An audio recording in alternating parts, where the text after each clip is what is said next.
Hello YouTube, this is SKillous, and I'm back with some educational StarCraft 2 cast for you. Today I want to cover one of the hero games from the biggest tournament in StarCraft 2 ever. And this game caught my eye because, in my opinion, this is a very good example on a new reinvented hero style that he brought up on this tournament. And in my opinion, it is, at this date, it's probably the most powerful Protoss against Zerg style. So hopefully this video will be useful. We play on Crimson Court, which is, to be honest, not the best map, generally speaking, for Protoss, because usually I would say it's a second veto, like you veto post-youth as a first map, of course, but Crimson Court is a second veto, because that this rich spin geyser base in the middle of the map is very hard to deal with. But Hero actually has a very special approach on this map throughout the game and with opening as well, because as you can see, as opening he chose a Cybernetics core first opening, so he will have these adepts sooner. So if his opponent is actually trying to go for a quick second base on this rich Wisping Geyser, right, it will be very hard to deal with. And on top of that, Hero is keeping scouts, so his economy is actually not as hard as it would be if he would also like block the hatchery or just scout after gateway, right, and play Cybernetics scares first. He actually skipped scouts, so relatively speaking, his build order is not as bad, like economy-wise, and first of all gas-wise, of course, because when you play this Cybernetics score first, you're a little bit gas-starved. Of course, your second base is also a little bit delayed, so you have slightly less minerals, but it's not as big of a deal. And as you can see, perfectly timed out Stargate. Of course, it's a bit slower, but we managed to start Stargate, and after Stargate, start second Adept, not vice versa, which just happens a lot when you play Cybernetics score first against Terran. And now Adept streams across the map. Another thing that I want to point out is this hero wall. As you can notice here, there is a pylon in the wall, and for the, I would say, 13 or 14 years of StarCraft, it was always a bad sign to have a pylon in your wall against Zerg, and to be honest, it made sense, but nowadays, the baneling styles are not as popular anymore, so you can really utilize this pylon in the wall, and if you think about it, it's a very good advantage, right, because you can, I don't know if you noticed or not, but he was having a probe in the wall, so maybe you can compare it to PvP, when you have a probe against two adepts, right? Here you have a probe, so if like two links or one link try to run by, you can close the gap and have all of your adepts across the map. So this is the plan. And after, we can also skip our second gateway. As you can see, Hero skipped his second gateway before taking his third base, which is also a good economic boost at the start of the game.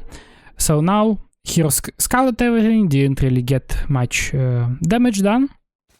Now it's time for an Oracle to get some damage. He saw a larva that wasn't protected, got the drone, but oh no. The Adept was out of position. This is probably the most Hero mistake ever. He is very infamous for his link run-bys, so now he ended up losing Adept. He loses 2-3. Oh my god, this is painful to see, to be honest. As a fellow Protoss player, I look at it and it really pains my eyes to see losing 4 probes against Zerg. I would say it's a death sentence for everyone except maybe a couple of Protoss players like Hero and MaxFax. This is definitely a death sentence, but let's see how Hero will try to get out of this deficit. So he sends 3 adepts across the map, and he actually sees that there is only 2 Zerglings that are heavily injured, so it is definitely not enough, but he decides not to commit, and instead he sends adepts on the main base and walks through the third base. I actually really like this move. I will explain later why he did that. It got 6 drones, 7 drones, 3 adepts go down, but I think generally speaking Hero is probably happy with that. If you open the worker graph, it looks alright. So the plan is that when Zerg has no links, actually another dangerous moment with this adept, but yeah, nothing happened, thankfully. Generally speaking, if Zerg has no Zerglings, it will be very hard to group up and like have enough Zerglings to have Zerglings in 2 locations at the same time. So he tried to split Rainer's attention as long as possible, right? To have him units of the third base and the main base, and as we see, it actually yielded a lot of success with this harassment. He in fact got a lot of damage done. And now it's the time for transition, and transition is actually blink +1. Very normal follow-up to 3 Oracle. As we can see, there is a lot of gas banked right now, but yeah, I mean, the game was so weird and he lost so many probes, so it's quite hard to balance your economy properly, right, when all the timings are completely off. But yeah, I don't think it's that big of a problem for now, because later on we will be able to spend this gas elsewhere. Hero sees 4th base, he sees some roaches, but I wouldn't for certain say it's an all-in, because as I say, there is a 4th base and Hero noticed that, and usually if the Zerg is all-inning with queens and roaches, there is no 4th base, right? So I'm really curious how Hero gonna approach the situation. He in fact skips his gases for a little bit. He only got them after the link died, so Rainer couldn't see if Hero is actually transitioning. So I mean, this is generally just a general tip of StarCraft 2. You always, and any RTS to be honest, you always want to give your opponent as little information as possible. So this is a very good example of that. And now Hero tries to expand on the 4th base. I really like this expand pattern with the 4th base behind the minerals. Now when the blink is finished, we have enough Stalkers. Hero decides to move out, get some damage done. And as you can see, when Templar Archives goes down, he delayed his gases for quite a bit, and now the gas situation is resolved. Look at the map control. It's quite interesting, right? There is like 1 unit on the right side on the Rich Gazer base, and in the middle of the map we control the map with 2 oracles, and there is another oracle hovering over the 4th base. So this is just in case if Rainer broke the rocks, for example, and try to run by and cancel this base with a bunch of Zerglings. And now we can clearly see a game plan for Hero. He doesn't want to go anywhere, he doesn't want to commit into attack. I believe he doesn't even have a robo, and this is a very crucial element of Protoss attack power, right? You always want to have this Warprism, or you always want to have a couple of observers to see whatever is invisible. So in this case, Hero decides to just go for Stalkers, transition into Storm to defend himself against any incoming attack, and after that go into Fleet Beacon and Stargate right away. And this is exactly what he's doing. Also, a lot of static defenses. Generally speaking, static defense is very good for Protoss, because it just has a lot of effective damage and hit points for the money spent, right? So let's say if we compare 1 cannon to 1 half zealot, you always gonna choose a cannon. Same goes for battery, right? Like 1 battery is definitely adds more value than 1 zealot. So if you want to sit home, and we know that for certain we don't need these units to be across the map, then cannon is a great choice. So, and this is a very big difference of what Hero is doing compared to any other Protoss player. He's actually going for a very quick Tempest rush, and in my opinion, this is probably the strongest play you can do right now, because once Zerg sees this Tempest, he has to transition to some air units, because otherwise it's so annoying to fight with that. But let's not speak too soon, because this push in fact looks so scary. Zerg is maxed out, the queens are brought in as well. We only have Stalkers that are obviously not great against any kind of Lurker push, because yeah, Lurker is just like the hardest counter to Lurker. So I only got 2 Tempests, but Tempests are slowly shooting on these queens. Great Storms that actually managed to kill all the Hydras, and only 5 queens are out. Another Great Storm. 3 queens are left. Stalkers are still alive. Hero took a great care of them. He blinked them back, and they keep contributing to the fight. But he also understands that, okay, if if I actually gonna move the lurkers. Stalker's gonna die, so he just tries to get value when he can without losing them. And actually, this fight now looks much more doable, and with some help of some Zealot Warplanes, with some Stalkers, with newly built Tempest, we in fact managed to hold this push.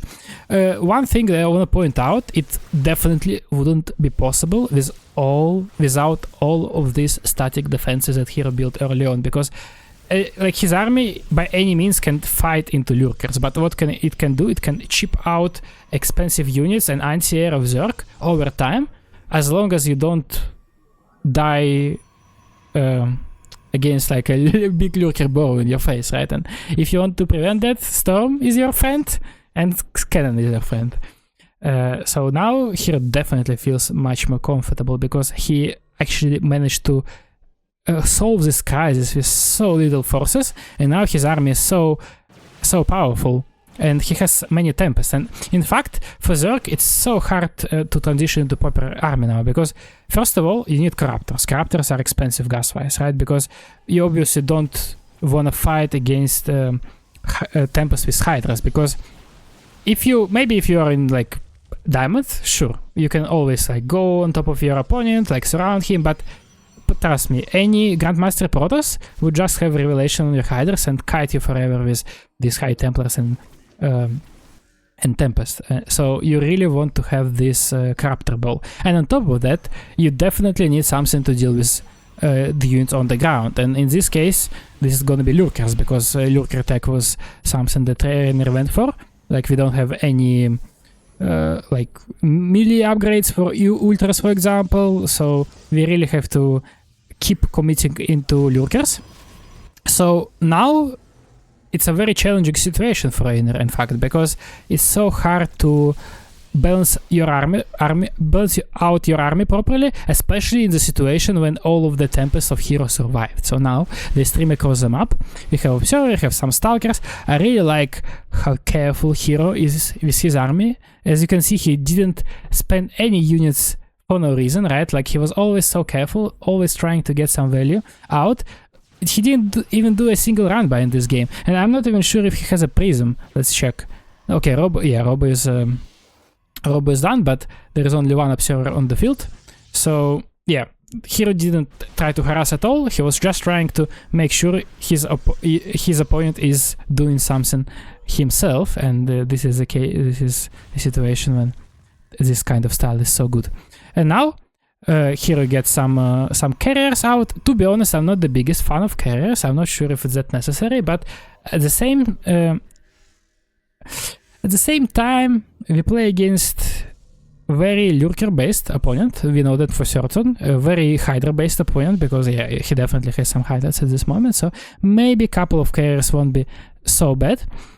But what we definitely have to make sure we have is enough sufficient anti-air, because Tempest, by any means, they are not fighting units. Tempest are units that gonna slowly chip away your opponent, but you can only do that if your units are not getting pounced on, right? So in that case, I mean, first of all, we have Storm and Stalkers, but I think usually Archons are a very good call, because exactly Archons make it almost impossible for Zerg to go on top of your army and bring this Tempest down. So once Hero is maxed out, he feels confident enough to go in the middle of the map. Yeah, a couple of Archons go up. Mothership is also ready, a very useful unit for it's like just a big capital ship that supports your forces. Tempest start to chip away on these spores, but it's actually looks quite scary, because yeah, like once Vipers come, they can just abduct. In my opinion, it was a little bit scary for Hero, but thankfully he didn't get punished, because his reaction was pretty much instant. We lost the base on the very left side, but I really like that Hero didn't even try to like rotate there or do anything, because first of all, we have the map in the middle, we have the base in the middle that is not saturated, and second of all, as I say, it's so easy to lose this army. You really have to pay as much attention as possible on babysitting your Tempest-based army, and this is exactly what Hero is doing. From now on, I really want you to pay a close look how inactive Hero's camera is. Like, he is just stuck on this location. He only looks at this location. He always monitors the Tempest. Yeah, now he chrono boosted a little bit, started some upgrades, but it was just a tiny peak. He is not trying to multitask. He's not even trying to set up a run by or anything. He's just trying to make sure the Corruptors and Vipers are revelated. The Tempest are constantly shooting, so it makes it hard for Zerg to do something. Okay, at the moment when he actually tried to expand, he got abducted. This is exactly what I'm talking about. And another reason why this style is so powerful, as on this map especially, is because you really don't want anything happening on the second part of the map, because it's the only way Zerg can ever pounce on you. So you want to make sure you have enough static defenses. You want to make sure you have like units, because right now there is like some kind of run by happening, and hero has to respect it. But he, once again, he got a sneak peek on it. He saw that, okay, this is probably not something very dangerous, and he moved his attention back to this Tempest Force again, and he keeps attacking. One High Templar is in front of the his army to abduct any kind of Viper or Infestor force that can come in. So yeah, also the High Templars were nicely split, so they didn't get killed by anything. So this definitely was a good engagement for Hero in the end, because he just lost a couple of High Templars and he traded it to Infestors. And now, as you can see, I believe there is no energy on Casters of Rainer anymore, so he has to abandon this position. He loses his new base, and it actually starts to look very grim for him, because like he can't really find a secondary front, and this is essential. If you want to, especially if you're a Zerg player and you want to question how to beat this, always try to do something on the Protoss side of the map. If Protoss is just controlling this army, he really shouldn't be able to make a mistake. But once you can distract Protoss some way, somehow, you can pounce on this army and absolutely destroy it. Another problem that Rainer has is that he has pretty much no answer these Immortals, and as you can see, this army looks so deadly, because once Zerg is trying to pounce, Tempest pull back, Storm is landed, carriers are shooting, and the Archons just finish the job. So at this point it feels it pretty much feels like a game over for Zerg, weirdly enough. Like, if you look at the bank, we see that Zerg is building a lot of stuff, and like he has bank, but he just has not enough units, because at this point you really want to have Broodlords, you want to have maybe Ultras, you want to have something to make sure you can jump on top of the Protoss army. Maybe if Rainer had a little bit more Lurkers and less Corruptors, he could also jump on top of this army, because there is no Immortal, right? But yeah, in this case, Hero just knows perfectly what Rainer's army composition is, so he just keeps pushing forward. He knows that, okay, there is probably nothing he can do. Now he actually... Wait. There is not enough Lurkers, so we can attack with this Archon force. At the base, Observer is out, so we can actually defend the 5th base. A very bold blink, but yeah, not enough Lurkers, they're split enough, and at this point it's so impossible for Zerg to hold, because when Protoss is in between Zerg bases, all the reinforcements come together in the same place, and it just gets melted by this Protoss army. Overlords also go down, and I'm afraid this is the end of Rainer.